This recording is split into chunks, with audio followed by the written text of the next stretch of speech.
নমস্কার, আমি অমিত, আর তোমরা এখন শুনছো অলৌকিক। যদি বলি মাধ্যাকর্ষণ শক্তির থেকেও বড় কোনো টান আছে কি, যদি বলি দুনিয়ার সব থেকে বড় বশীকরণ কি, উত্তর একটাই, ভালোবাসা। তাই কথাতেই আছে, গাই বাছুরে মিল থাকলে বনে গিয়েও দুধ দেয়। যতই আটকে রাখো, আলাদা করতে পারবে না। আজকের ঘটনাটাও সেই রকমই। ভালোবাসার অপমৃত্যু কতটা ভয়ানক হতে পারে না শুনলে বুঝবে না। ঘটনাটি শেয়ার করেছে পূর্বাশা। অসংখ্য ধন্যবাদ তোমাকে ঘটনাটি অলৌকিকে শেয়ার করার জন্য।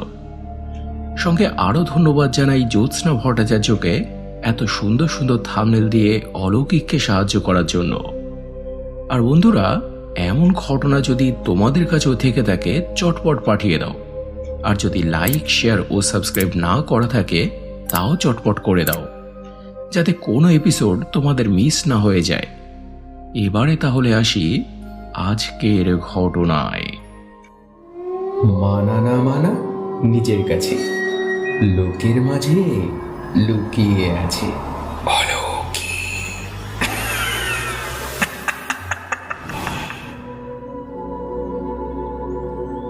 হ্যালো অমিতদা, অনেকদিন বাদে আজ তোমাকে আবার একটা ঘটনা শেয়ার করছি।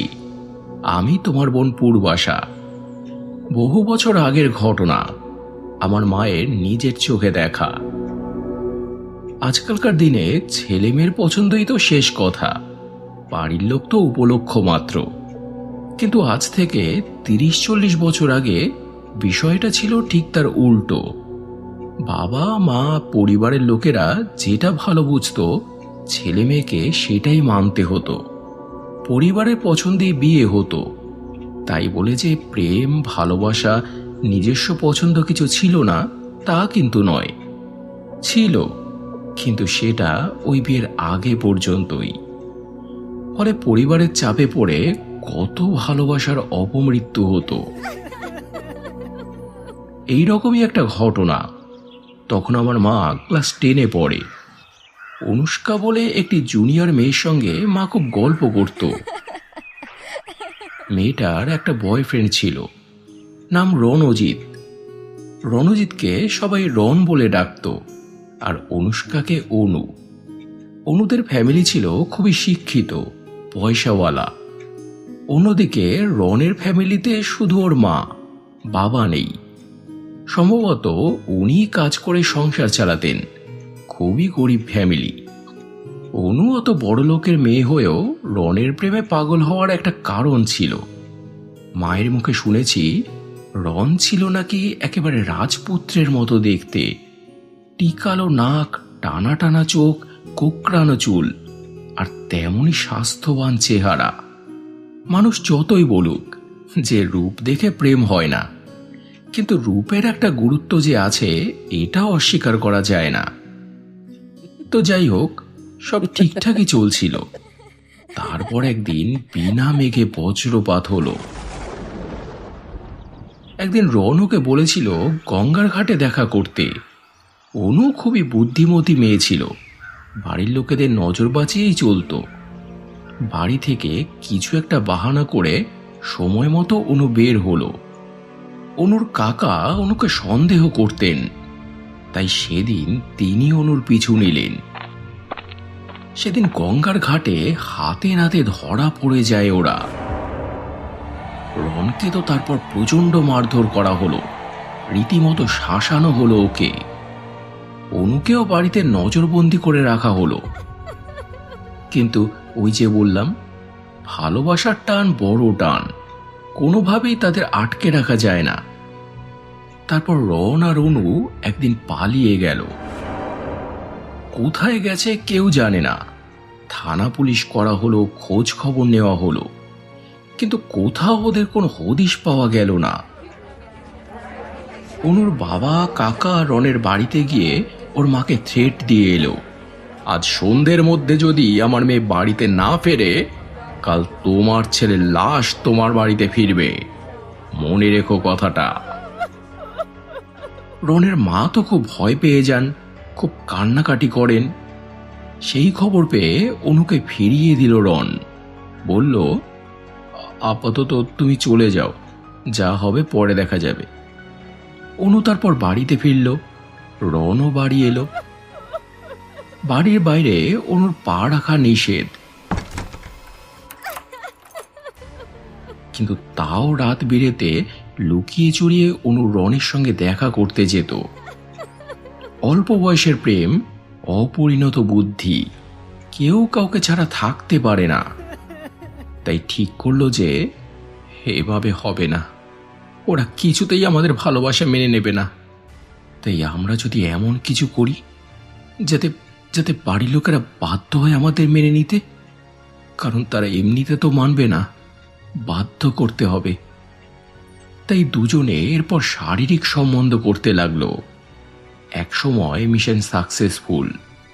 অনু প্রেগনেন্ট হলো, বাড়িতে জানাজানি হলো, অশান্তি উঠল চরমে।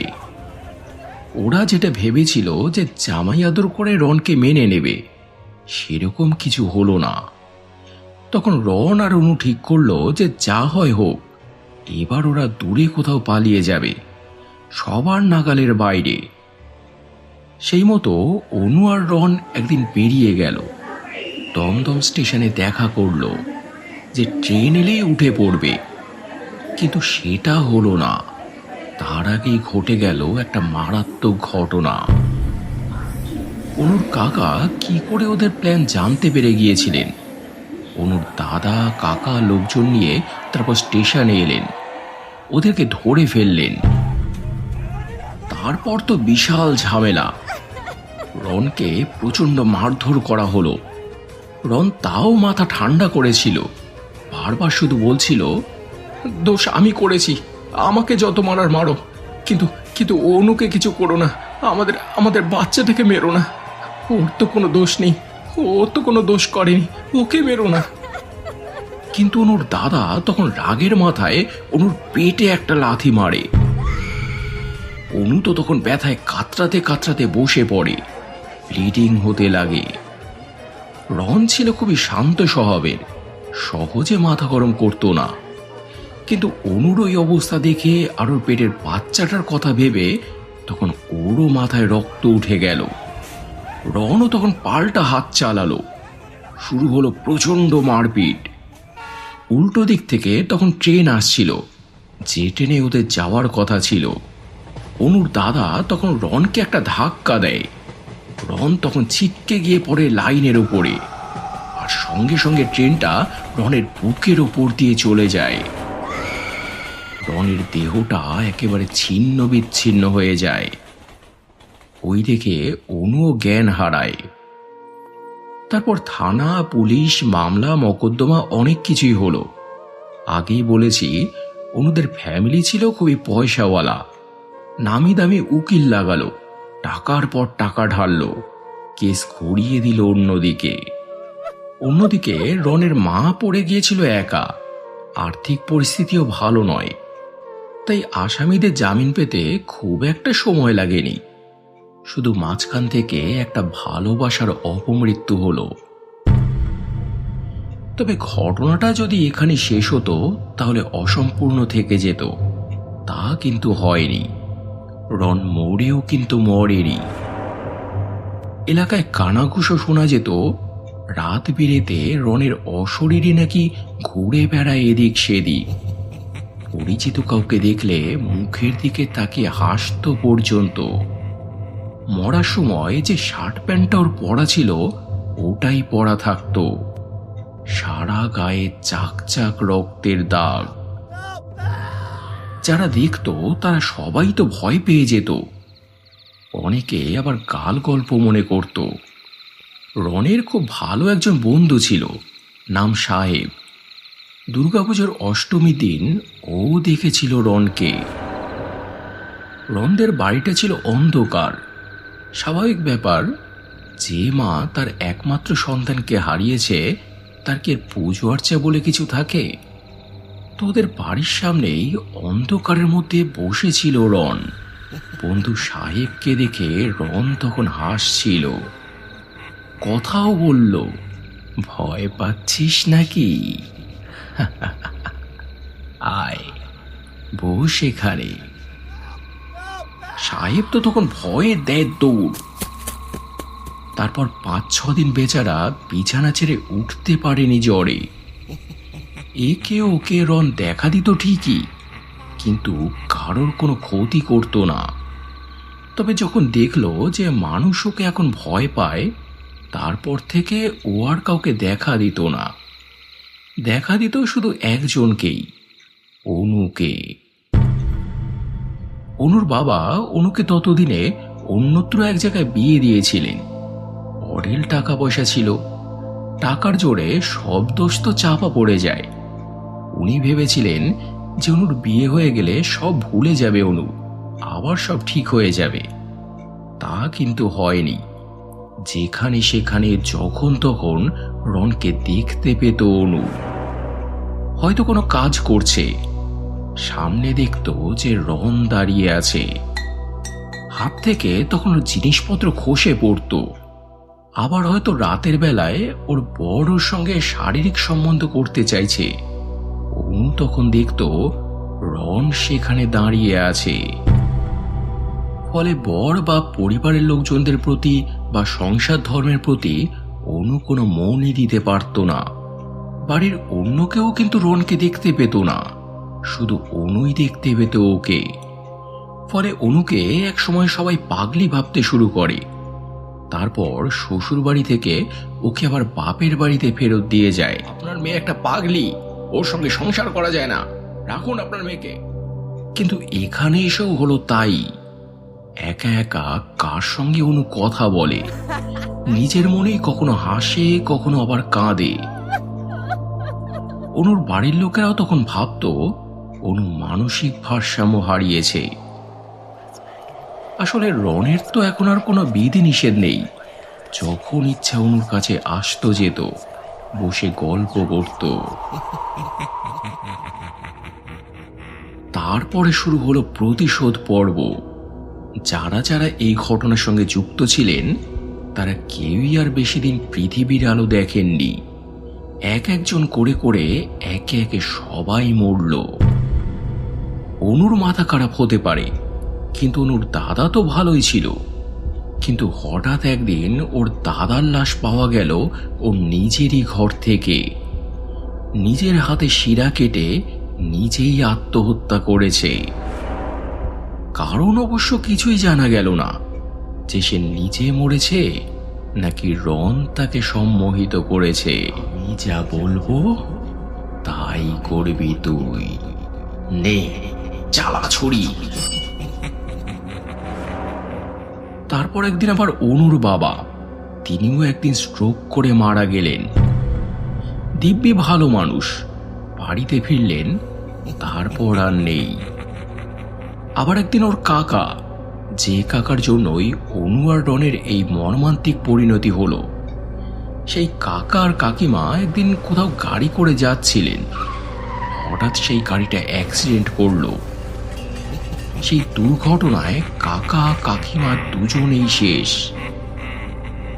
অনুর মাও তারপর আর বেশি দিন বাঁচেননি। কি একটা জটিল রোগে উনিও মারা যান। আর অনু, রন এক দুনিয়ায় থাকবে আর অনু আর এক দুনিয়ায় থাকবে, তা আবার হয় নাকি? একদিন অনুর ঘর লাগোয়া বারান্দা থেকে ঝাঁপ মেরে অনু ওই ইহলোক ছাড়ল। ঘটনা সত্যতা চাইলে যাচাই করতে পারো। পরানগরের সিদ্ধেশ্বরী কালী মন্দির খুবই জাগ্রত। সেখানেই শ্মশান ঘাটের দিকে ছিল রনদের বাড়ি। বহু বছর আগের ঘটনা, তাই বাড়িটা এখন আছে কিনা জানি না, কিন্তু পুরনো মানুষটা নিশ্চয়ই সেসব কথা জানবে। একটা কথা আছে না দাদা, অতি সুন্দরী না পায় বর, আর অতি বড় ঘরণী না পায় ঘর। খুবই বাস্তব কথা। প্রকৃত ভালোবাসা কখনো মরে না, এটা যেমন সত্যি, প্রকৃত ভালোবাসা পূর্ণতা পায় না, এটাও তেমন সত্যি।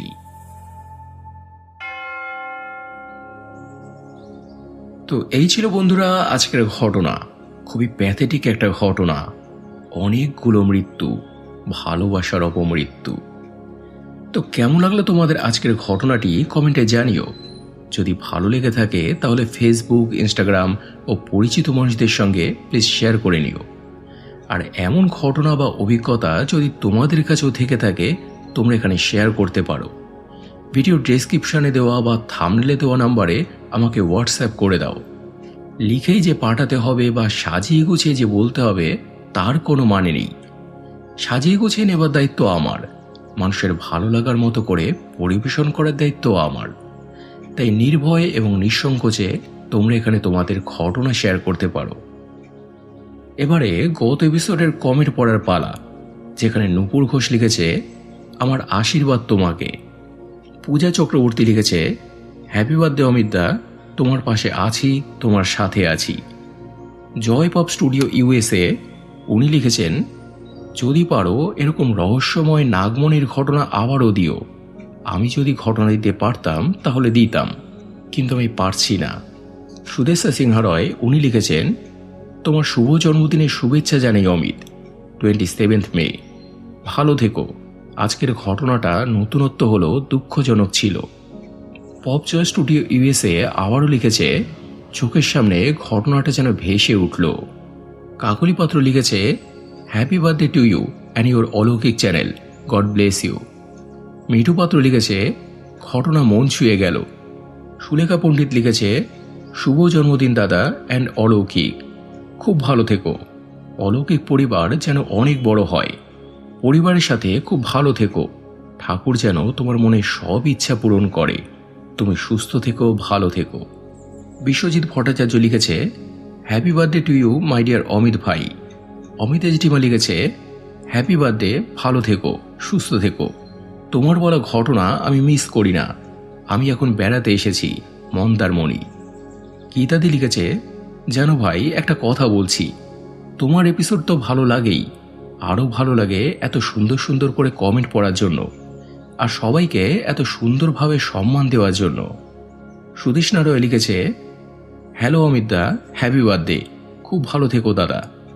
অনুশ্রী ভূঁইয়া লিখেছে হ্যালো অমিতদা, আমি তোমার ভয়েসের বড় ভক্ত। আমি ঘটনা শোনার আগেই লাইক করে দিই।